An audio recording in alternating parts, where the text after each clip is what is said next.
Clinical competence is the foundation of safe patient care, but many organisations still rely on paper checklists, spreadsheets, or systems that only track training, not real competency.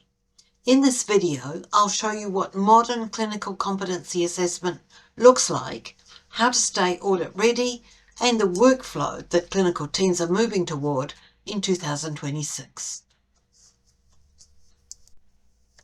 Traditional methods can't keep up with the complexity of clinical work. Paper checklists get lost, spreadsheets become inconsistent, there's no version control, no standardised indicators, and no reliable way to audit sign-offs.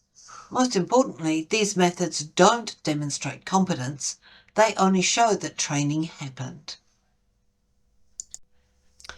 A course completion or certificate shows capability, what a clinician has learned.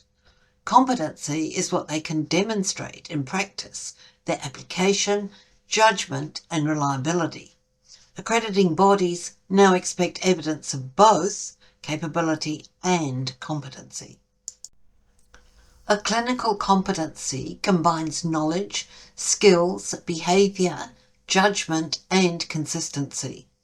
It's not completing a procedure once, it's demonstrating reliable, safe procedure and performance under real conditions. Modern clinical assessment is multi-source.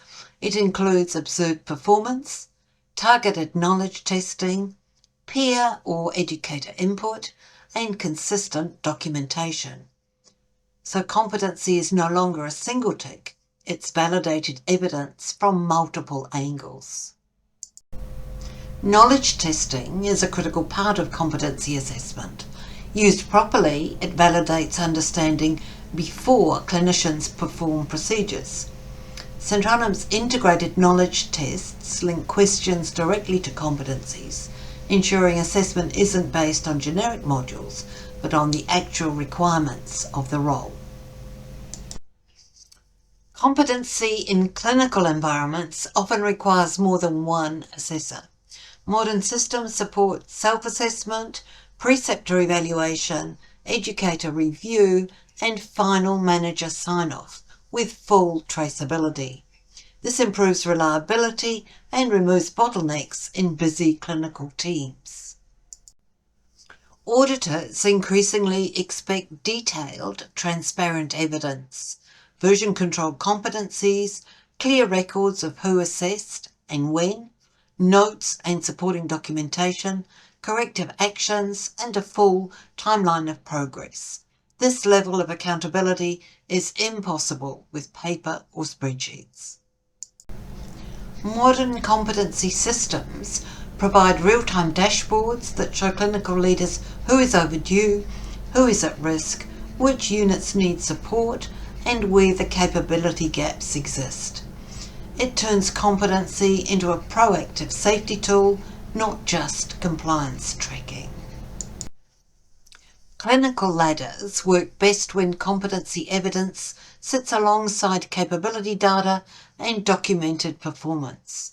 This makes advancement fair, consistent, and evidence-based, and it strengthens retention in competitive labour markets. A modern clinical competency workflow follows a clear sequence. Define capability requirements, use competency models with indicators, validate knowledge, observe practice, capture feedback, confirm with multi-assessor sign-off, and store all evidence in an audit-ready record. This provides the complete picture that regulators expect. If you'd like examples of clinical competency workflows, audit-ready exports, or knowledge tested linked directly to competencies, you'll find resources linked below. And in the next video, we'll look at AI in competency management, what to automate, what to govern, and what to avoid.